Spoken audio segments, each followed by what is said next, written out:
إن الحمد لله والصلاة والسلام على من لا نبي بعده أما بعد فأعوذ بالله من الشيطان الرجيم بسم الله الرحمن الرحيم يا أيها الذين آمنوا اتقوا الله وكونوا مع الصادقين صدق الله العظيم اللهم صل على سيدنا محمد وآله وأصحابه وبارك وسلم আলহামদুলিল্লাহ।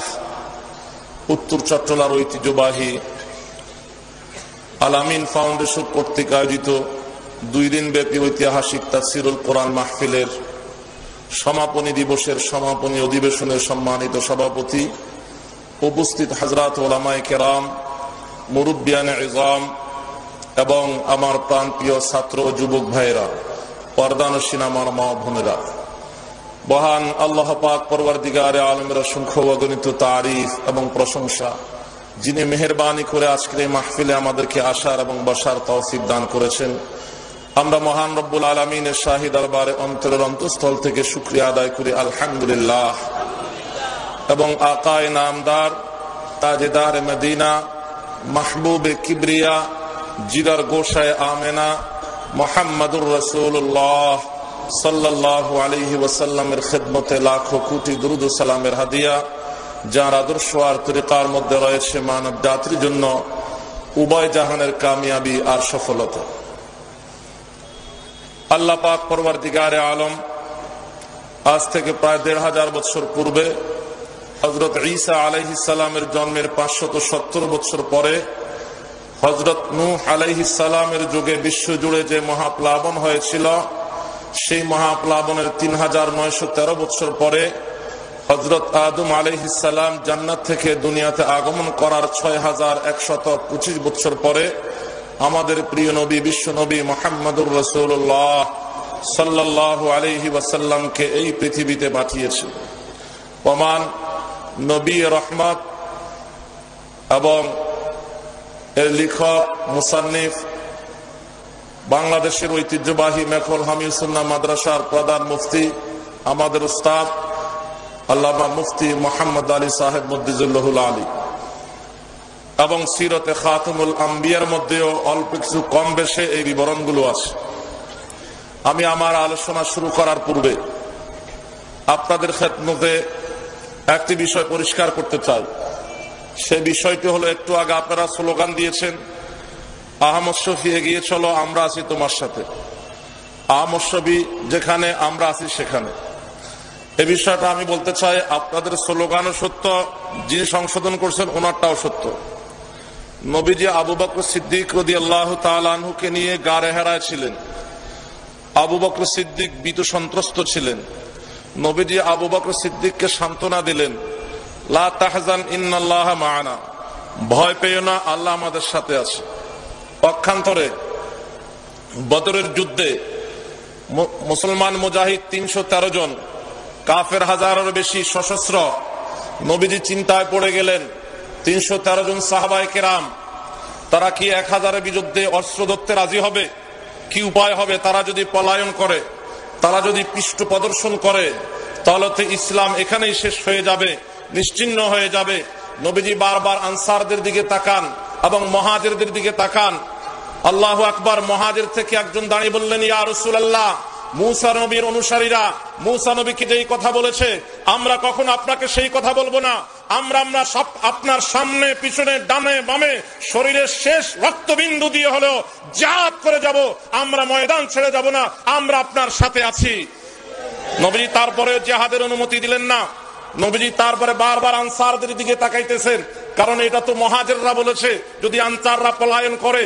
আনসারদের থেকে একজন দাঁড়িয়ে বললেন, ইয়া রাসূলুল্লাহ, মুহাজিররা যদি আপনার সামনে পিছনে ডানে বামে জিহাদ করতে রাজি হয়, আমিও আনসারের পক্ষ থেকে ঘোষণা দিচ্ছি, আমরাও আপনার ডানে বামে সামনে পিছনে শরীরের শেষ রক্তবিন্দু দিয়ে আপনার সাথে থাকবো, আপনাকে একা রেখে যাব না।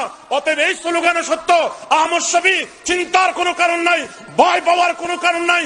তাম বাংলাদেশে আপনার লক্ষ কোটি ফজল আছে, উলামায়ে কেরাম আছে, আপনার সামনে পিছনে ডানে বামে আপনি যেখানে থাকবেন আমরা সেখানে আছি, আপনাকে একা ছেড়ে যাব না। ময়দানে ছিলাম, আছি, থাকবো, তবুও তাগুতের বিরুদ্ধে লড়াই যাব ইনশাআল্লাহ। ঠিক না ঠিক?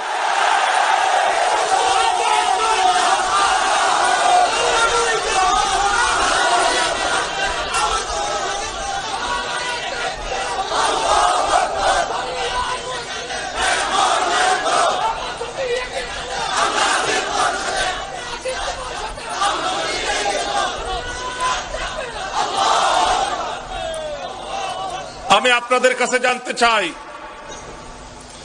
বাতিলের বিরুদ্ধে লড়াই করার জন্য আপনারা রাজি আছেন কিনা? আমি বেশি আলোচনা করব না, অনেক রাত হয়েছে, আপনাদেরকে বিরক্ত করব না, কিন্তু আমি চাই আজকে আপনাদেরকে খালিদ ইবনে ওয়ালিদের শক্তিতে উজ্জীবিত করার জন্য, আমি আজকে চাই ফারুক আজমের জজবায় আপনাদেরকে উজ্জীবিত করার জন্য। কি বলেন, রাজি আছেন? হক আর বাতিলের লড়াই আজকে নতুন নয়, হক আর বাতিলের লড়াই চিরন্তন, আগেও হয়ে আছে, এখনো চলছে, কিয়ামত পর্যন্ত চলবে। আমরা ভাগ্যবান যদি আমরা হকের সৈনিক হতে পারি। ঠিক না ঠিক? বাতিল যখন নমরুদের রূপ ধারণ করে এসেছে, হক ইব্রাহিম খলিলুল্লাহ রূপ ধারণ করে এসেছে। বাতিল যখন ফেরাউনের রূপ ধারণ করে এসেছে, হক মুসা কালিমুল্লাহ রূপ ধারণ করে এসেছে। বাতিল যখন আবু জাহিলের রূপ ধারণ করে এসেছে, হক মুহাম্মদুর রাসূলুল্লাহ সাল্লাল্লাহু আলাইহি সাল্লামের রূপ ধারণ করে এসেছে। বাতিল যখন মুসাইলামাতুল কাজ্জাবের রূপ ধারণ করে এসেছে, হক আবু বকর সিদ্দিক রাদিয়াল্লাহু তাআলা আনহু রূপ ধারণ করে এসেছে। বাতিল যখন হজ্জাজ ইবনে ইউসুফের রূপ ধারণ করে এসেছে, হক আব্দুল্লাহ ইবনে জুবায়েরের রূপ ধারণ করে এসেছে। বাতিল যখন খলিফা মনসুরের রূপ ধারণ করে এসেছে, হক ইমামে আজম ইমাম আবু হানিফার রূপ ধারণ করে এসেছে। বাতিল যখন খলিফা মুতাসিম বিল্লাহর রূপ ধারণ করে এসেছে, হক ইমাম আহমদ ইবনে হাম্বলের রূপ ধারণ করে এসেছে। বাতিল যখন শাহ আল জুতির রূপ ধারণ করে এসেছে, হক ইমামে গজালি রাহমাতুল্লাহ আলাইহির রূপ ধারণ করে এসেছে। বাতিল যখন তাতারিদের রূপ ধারণ করে এসেছে, হক ইবনে তাইমিয়ার রূপ ধারণ করে এসেছে। বাতিল যখন শিয়া ইসনা আশারার রূপ ধারণ করে এসেছে, হক শাহ ওয়ালিউল্লাহ মুহাদ্দিস দেহলভীর রূপ ধারণ করে এসেছে। বাতিল যখন ইংরেজের রূপ ধারণ করে এসেছে, হক শাহ আব্দুল আজিজ মুহাদ্দিস দেহলভীর রূপ ধারণ করে এসেছে। বাতিল যখন রাজা রণজিৎ সিংহের রূপ ধারণ করে এসেছে, হক ইসমাইল শহীদ রহমতুল্লাহ আলাইহি, সৈয়দ আহমদ বেরেলভী শহীদ রহমতুল্লাহ আলাইহি তাদের রূপ ধারণ করে এসেছে। বাতিল যখন বহুরূপী ফিতনার রূপ ধারণ করে এসেছে, হক উলামায়ে দেওবন্দের রূপ ধারণ করে এসেছে। বাতিল যখন কাদিয়ানির রূপ ধারণ করে এসেছে, হক আতাউল্লাহ শাহ বুখারী রূপ ধারণ করে এসেছে। বাতিল যখন খোমেনি রূপ ধারণ করে এসেছে, হক হকনামাজ জঙ্গি রূপ ধারণ করে এসেছে।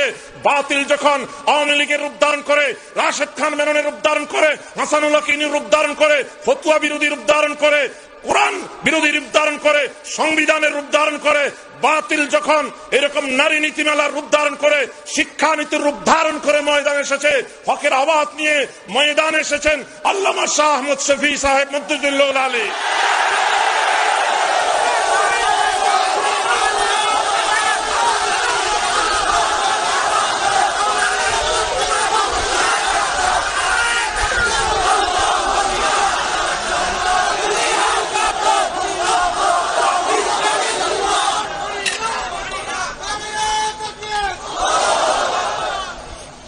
আমি আপনাদের কাছে জানতে চাই, আমির হামজা স্বাভাবিকভাবে মারা গেছেন না শাহাদত বরণ করেছেন? আপনার আমার জীবনকে তার চেয়ে মূল্যবান? হযরত সুমাইয়া রাদিয়াল্লাহু তাআলা আনহা শাহাদত বরণ করেছেন না স্বাভাবিক মারা গেছেন? আপনার আমার জীবন কি তার চেয়ে মূল্যবান? হযরত খুবাইব রাদিয়াল্লাহু তাআলা আনহু স্বাভাবিকভাবে মারা গেছেন না শাহাদত বরণ করেছেন? আপনার আমার জীবন কি তার চেয়ে মূল্যবান? একটাই পথ, শাহাদাতের জন্য প্রস্তুত হইয়া যান, বাতিল পালাতে বাধ্য হবে।